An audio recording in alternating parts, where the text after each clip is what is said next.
అయితే తెలంగాణ రక్షణ సేనగా మేము ప్రధానంగా కోరుకునేది సర్వోదయ తెలంగాణ సాధించాలని మా లక్ష్యం. సర్వోదయ తెలంగాణ అంటే ఏంటి? సర్వులకు ఉదయం రావాలి, అందరి జీవితాల్లో వెలుగులు రావాలి. తెలంగాణ రాష్ట్రాన్ని సాధించాలనే ఒక ఉక్కు సంకల్పంతో బయలుదేరినటువంటి రోజు కూడా మనందరి కళలు కూడా సర్వోదయ తెలంగాణ రావాలనే ఉండే. అందరికీ వెలుగులు రావాలి, అందరం బాగుండాలనేటటువంటి ఆలోచన. మరి సర్వోదయ తెలంగాణ సాధించాలంటే తెలంగాణ రక్షణ సేన ఎట్లా సాధిస్తుంది? దానికి టూల్, దానికి ఒక మార్గం, దానికి ఏంటిది వే అంటే మేము ఒక 5 అంశాలను ప్రాధాన్యత అంశాలుగా ఎన్నుకున్నాం. పాంచజన్యం అనేటటువంటి ఒక కార్యక్రమాన్ని తీసుకున్నాం. పాంచజన్యం పేరులోనే ఒక పవర్ ఉంటుంది. అది భగవంతుడు శ్రీకృష్ణుడి యొక్క శంఖం పేరు.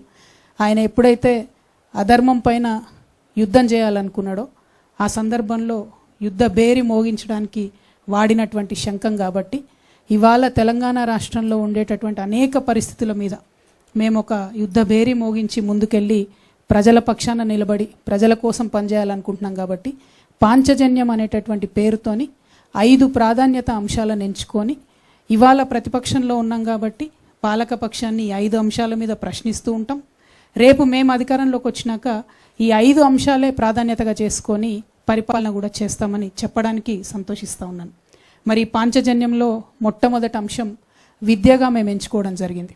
ఇవాళ ఒక పేద మధ్యతరగతి ఇండ్లు చూసుకున్నట్టయితే విద్యకు వైద్యానికి కలిపి 60% పైచిలకు వాళ్ళ మొత్తానికి ఇన్కమ్ అంతా కూడా వెళ్ళిపోతుంది. 60% ఇన్కమ్ ఈ రెండిటికే పోయిన తర్వాత సేవింగ్స్కి కానీ, ఒక కొత్త వ్యాపారం చేసుకోవడానికి కానీ, ఒక చిన్న అసెట్ కొనుక్కోవడానికి కానీ, ఒక నగ కొనుక్కోవడానికి కానీ, అనుకోకుండా ఏదైనా ఎమర్జెన్సీ వస్తే చేసుకోవడానికి కానీ పేద మధ్యతరగతి ఇంట్లో ఒక రూపాయి కూడా మిగిలే పరిస్థితి లేదు. కాబట్టి విద్యను సంపూర్ణంగా ఉచితంగా ఇవ్వాలని మేము తెలంగాణ రక్షణ సేన నుంచి ఒక సంకల్పం తీసుకుంటున్నాం. ప్రభుత్వంలో ఆల్రెడీ ఉచిత విద్య ఉంది, కరెక్టే. కానీ ఇవాళ మెజారిటీ పిల్లలు 75% వరకు కూడా పిల్లలు ప్రైవేట్లో చదువుతూ ఉన్నారు. మేము తెలంగాణ రక్షణ సేన నుంచి అనేక మంది నిపుణులతో సంప్రదించిన తర్వాత ప్రైవేట్ స్కూళ్ళలో చదివేటటువంటి వాళ్లకు, ప్రైవేట్ కాలేజ్లో చదివేటటువంటి వాళ్లకు, ప్రొఫెషనల్ కోర్సెస్లో ఉన్నటువంటి వాళ్ళకు కూడా విద్యను ఉచితంగా ఇవ్వాలనేటటువంటి ఒక సంకల్పంతో మేము ముందుకు రావడం జరుగుతుంది. ఇవాళ నేను ఇది మాట్లాడుతున్నటువంటి సందర్భంలో ఒక పిల్లగాడు 3వ తరగతిలో ఉంటే మేము అధికారంలోకి వచ్చేటప్పటికి ఆ పిల్లగాడు 5వ తరగతికో 6వ తరగతికో వస్తాడు. ఎన్నికలు 6 నెలలు అటు ఇటు అయితే అంటున్నారు. కాబట్టి అంటే మీ పిల్లగాడు 5వ తరగతి నుంచి డిగ్రీ దాకా చదువుకున్నా, ఇంజనీరింగ్ చేసినా, ఏం చేసినా ప్రభుత్వమే ఆ ఖర్చు భరించి ఉచితంగా విద్యనివ్వాలనేటటువంటి మా సంకల్పం. దానికి సంబంధించి లెక్కలేసినాం. ఎన్ని పాఠశాలలు ఉన్నాయి, ఏ గ్రేడ్లో ఎన్ని పాఠశాలలు ఉన్నాయి, ఏ తరగతుల్లో ఎవరెవరు చదువుతూ ఉన్నారు, ఇటువంటి లెక్కలు అనేకం వేసిన తర్వాతనే చాలా స్పష్టంగా, చాలా నిర్దిష్టమైనటువంటి ప్రణాళికలు సిద్ధం చేసుకున్ననే నేను ఈ అనౌన్స్మెంట్ చేస్తూ ఉన్నా. మీరందరూ గత 20 సంవత్సరాల నుంచి నన్ను చూసిండ్రు. 27 ఏళ్ల వయసులో నేను ఉద్యమానికి వస్తే ఇప్పుడు నాకు 47 దాటి 48కి వచ్చిన. ఈ 20 ఏళ్లలో చెప్పిన మాట మీద నేను నిలబడి ఉన్న తప్పితే ఎప్పుడు వెనక్కి పోలే. ఎన్ని కష్టాలు వచ్చినా, ఎన్ని నష్టాలు వచ్చినా చెప్పిన మాట మీద, పట్టిన తువ్వ మీద విడవకుండా నేను నిలబడి ఉన్నటువంటి వ్యక్తిని. కాబట్టి నేను ముఖ్యంగా మా అక్క చెల్లెలకు, తెలంగాణ వ్యాప్తంగా ఉన్న అక్క చెల్లెలకు మాటిస్తున్నా, ఉచిత విద్య ప్రైవేట్ స్కూల్లో చదువుకున్నా సరే, మీ పిల్లగాడు డాక్టర్ చదువుకున్నా సరే, ఇంజనీర్ చదువుకున్నా సరే, రాకెట్ సైంటిస్ట్ అయినా సరే, వారిని చదివించే బాధ్యత తెలంగాణ ప్రభుత్వం తీసుకుంటుంది. తెలంగాణ రక్షణ సేన అది సాధించి తీరుతుంది. మీ జేబులకెళ్ళి ₹1 ఖర్చు లేకుండా చేసి నేను చూపిస్తాను. రెండవది వైద్యం. ఇవాళ ఆరోగ్యశ్రీలో 10 లక్షల వరకు ఇస్తూ ఉన్నారు వైద్యానికి సంబంధించి. అంతకుముందు వైఎస్ రాజశేఖర రెడ్డి గారు ఈ పథకం పెట్టినప్పుడు ₹2 లక్షల ఇస్తామంటే అసలు సాధ్యమవుతుందా, ఎట్లా ఇస్తారు అని మాట్లాడారు. ఆ 2 లక్షలు పోయి మరి ఇవాళ 10 లక్షల వరకు ఇస్తుంటే ఎట్లా సాధ్యమవుతుందని అడుగుతలేరు. కానీ ఇంకొంచెం మనసు పెట్టి ఆలోచన చేస్తే ఇవాళ క్యాన్సర్ జ్వరం వచ్చినట్టు వస్తుంది, కానీ క్యాన్సర్ క్రోసిన్ వేసుకుంటే పోదు మరి. కాబట్టి క్యాన్సర్కి కావాల్సినటువంటి ట్రీట్మెంట్ ఏదైతే ఉంటుందో 10 lakhs, 15 lakhs, 20 lakhs, 25 lakhs ఎంత బాధగా ఉంటుందండి. కండ్ల ముంగట ఇంటి మనిషి చనిపోతుంటే ఆ వైద్యానికి డబ్బులు ఇవ్వలేనటువంటి వాళ్ళు చాలామంది ఉన్నారు. నిన్నగాక మొన్న గద్వాల్లో ఒక ఎగ్జాంపుల్ చూసినాం. గవర్నమెంట్ హాస్పిటల్కి తల్లిని తీసుకపోతే మా దగ్గర లేదయ్యా ఇంతకన్నా వైద్యం, దయచేసి మీరు తీసుకుపోండి అంటే ఓన్లీ 3 lakhs rupees అవుతుంది. తెలిసి కూడా ఎక్కడికి తీసుకుపోదాము, ఎట్లా తీసుకుపోదాము, ఆడికి తీసుకుపోయినాక 3 లక్షలు అంటారు, చేర్చినాక 15 లక్షలు అంటారు. మా పరిస్థితి ఏందని తల్లిని పోన్లే బతికింది కదా ఉన్నన్నాళ్ళని సర్ది పెట్టుకునే పరిస్థితి ఇయ్యాలని కూడా తెలంగాణ రాష్ట్రంలో ఉన్నది. అంటే ప్రపంచమంతానేమో లైఫ్ స్పాన్ పెరుగుతుంది, 90 years 95 years బతుకుతారు. తెలంగాణ వాళ్ళం ఎందుకు కాంప్రమైజ్ కావాలి? నిన్న మొన్న నేను ఈ పార్టీ ప్రకటన చేసినప్పుడు ఈ మాట మాట్లాడితే కొంతమంది విమర్శ చేశారు.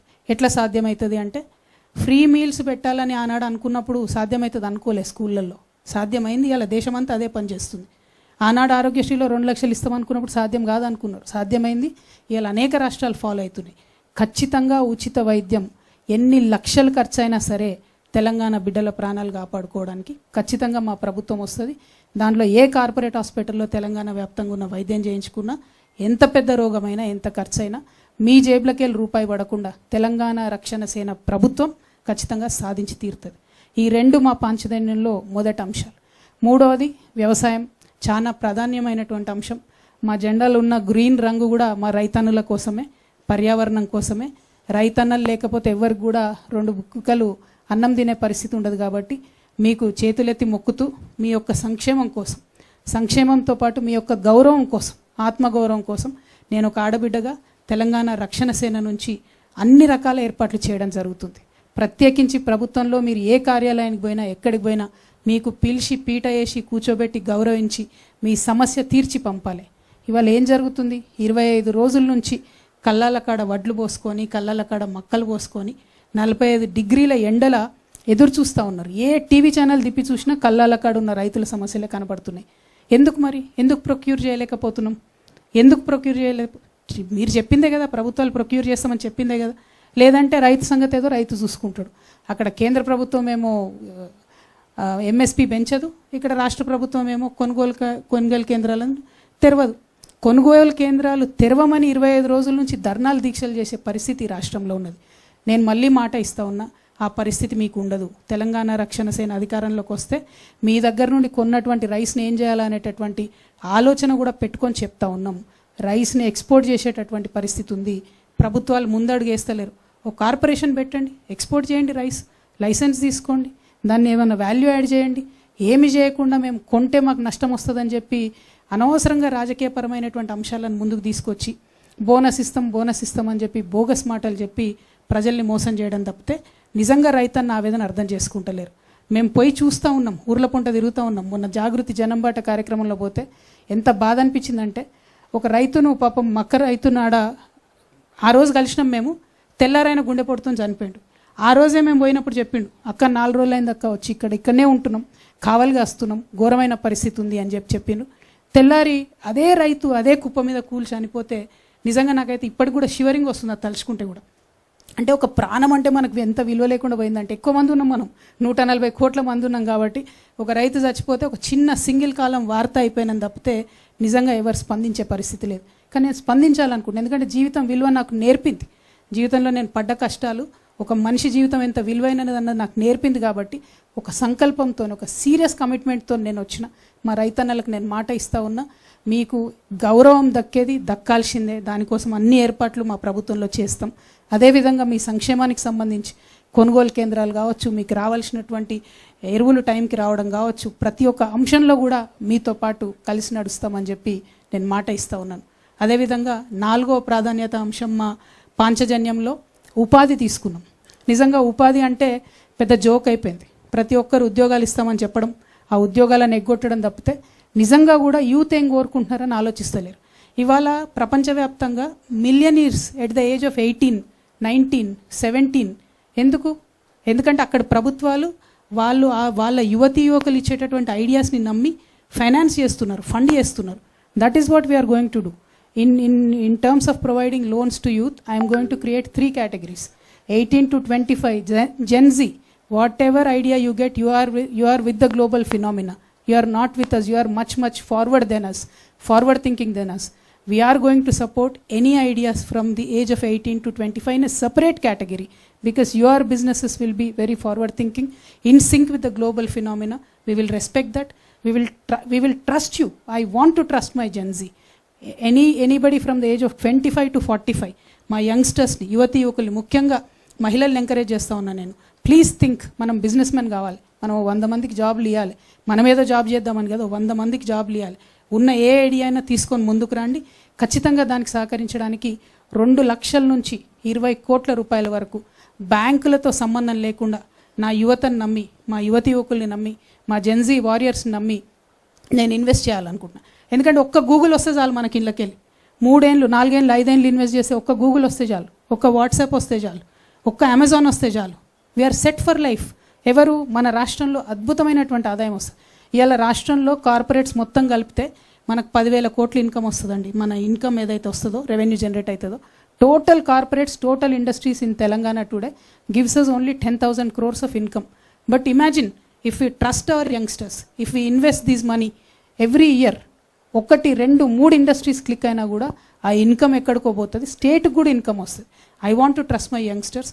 ఉపాధిలో మొదటిది మేము ఇచ్చేటటువంటి రుణాలు 2 లక్షల నుంచి 20 కోట్ల వరకు, 18 సంవత్సరాల నుంచి 45 సంవత్సరాల వయసు ఉన్నటువంటి వారికి ఇచ్చేటటువంటిది.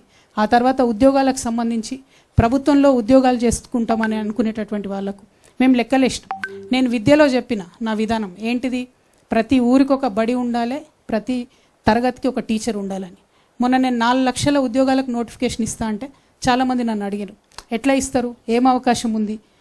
ఇవాళ ఎస్సీ బ్యాక్లాగ్స్ అండి, మీకు చెప్తా ఉన్నా 40,000 ఉన్నాయి ఎస్సీలలో నింపాల్సినటువంటి ఖాళీలు, ఈ ప్రభుత్వం నింపకుండా వదిలేసినటువంటి ఖాళీలు. ఎస్టీ బ్యాక్లాగ్స్ ఉన్నాయి. అదేవిధంగా అనేకమైనటువంటి ఫిజికలీ హ్యాండిక్యాప్డ్కి సంబంధించినటువంటి రిజర్వేషన్ బ్యాక్లాగ్స్ ఉన్నాయి.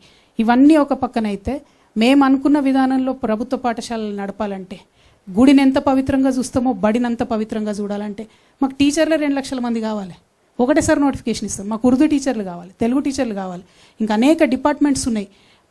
My strong belief is that government departments have to be స్ట్రెంథెండ్. అట్లా స్ట్రెంథెన్ చేసుకోవాలి గవర్నమెంట్ డిపార్ట్మెంట్స్ అంటే. చాలామంది ఎంప్లాయీస్ కావాల్సి వస్తారు, కొత్త కొత్త సెక్షన్స్ యాడ్ చేయాల్సి ఉంటుంది. మేము చాలా బలంగా విశ్వసించేటటువంటిది ఆర్టిఫిషియల్ ఇంటెలిజెన్స్ వచ్చేదైతే జాబ్స్ తీసేస్తూ ఉందో, ఖచ్చితంగా దానికి ఫార్వర్డ్ థింకింగ్ పాలసీ ఉండాలి. మన గవర్నమెంట్ డిపార్ట్మెంట్, ఐటీ డిపార్ట్మెంట్ ఆ దిశగా ఆలోచన చేయాలి. ఆ సెక్టర్లో కూడా అనేక మంది ఉద్యోగులను తీసుకుంటాం. సీనియర్ సిటిజన్స్ ఉన్నారండి, వాళ్ళకు ఒక యాక్ట్ ఉంది, మన పోలీసు వాళ్ళకే తెలియదు. ఎట్లుంటుందంటే సీనియర్ సిటిజన్స్ పోయి కంప్లైంట్ చేస్తే సపరేట్ టేబుల్ వేసి కుర్చేసి వాళ్ళకు సపరేట్ రిజిస్టర్ మెయింటైన్ చేసి పోలీస్ స్టేషన్లో యాక్చువల్లీ రాయాలి. మన పోలీసు వాళ్ళకే ఆ నాలెడ్జ్ లేదు. ఈ వేదికగా డీజీపీ గారు నేను రిక్వెస్ట్ చేస్తూ ఉన్న, కొత్తగా ఆయన డీజీపీ గారికి కంగ్రాచులేషన్స్ సివి ఆనంద్ గారు. బట్ సీనియర్ సిటిజన్స్కి సంబంధించి అనేకమైన నేరాలు జరుగుతూ ఉన్నాయి, వాటి మీద దయచేసి దృష్టి పెట్టండి. రేపు మా ప్రభుత్వం వస్తే సీనియర్ సిటిజన్స్కి సంబంధించి ఖచ్చితంగా ఒక సపరేట్ వింగ్ ఉంటుంది, డిపార్ట్మెంట్ ఉంటుంది. ఇన్ఫ్యాక్ట్ జెరియాట్రిక్ మినిస్ట్రీ అనేటటువంటిది ఒకటి ఈ దేశంలో ఉండాలి, not only in the state. Geriatric ministry has to be there.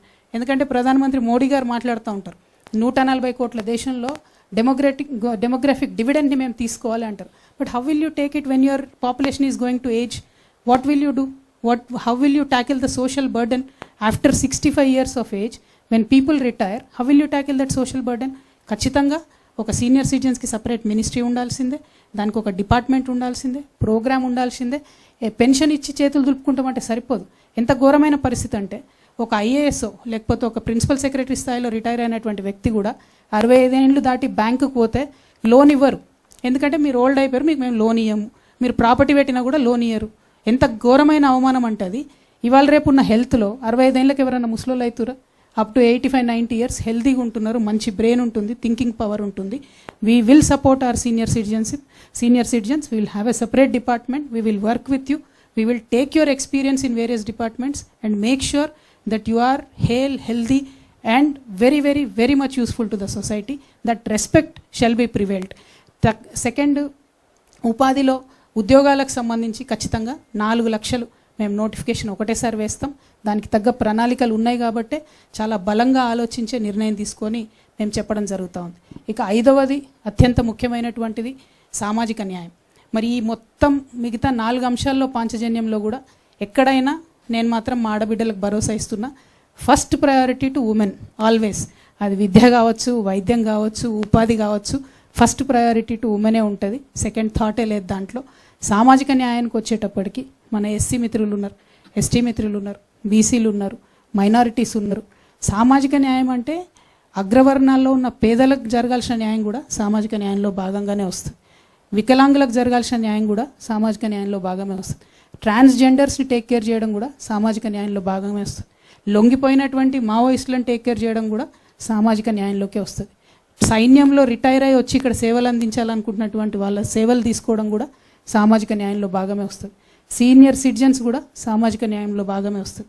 మానసిక వికలాంగులు ఉన్నటువంటి తల్లిదండ్రులు, వాళ్ళ బాధలు వర్ణనాతీతం ఉంటుంది. వాళ్ళను స్పెషల్గా టేక్ కేర్ చేయడం కూడా సామాజిక న్యాయంలో ఉన్న భాగంగానే వస్తుంది. ప్రతి ఒక్కరికి ఇల్లు ఉండాలి అనేటటువంటి ఆలోచన కూడా సామాజిక న్యాయంలో భాగంగానే వస్తుంది. సో సామాజిక న్యాయ తెలంగాణ సాధించాలని మేము అంటా ఉన్నామంటే apart from SC, ST, BC, minority, all the vulnerable sections of the society will be taken care with special care, with a motherly touch. చాలామంది అవాకులు చెవాకులు పేలుతూ ఉన్నారు సోషల్ మీడియాలో.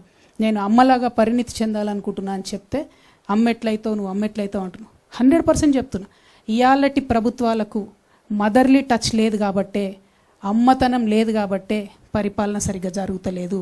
వికలాంగులండి, నేను నా కళ్ళతో చూసిన, నేను నిజామాబాద్ ఎంపీగా ఉన్నప్పుడు కలెక్టర్ ఆఫీస్కి ఏదో ఓపెనింగ్ ఏదో ఉంటే పోతే ఒక ఆయన లిటరల్లీ దేక్కుంటూ వస్తున్నాడు, ఆయనకి ఇయ్యలేదు.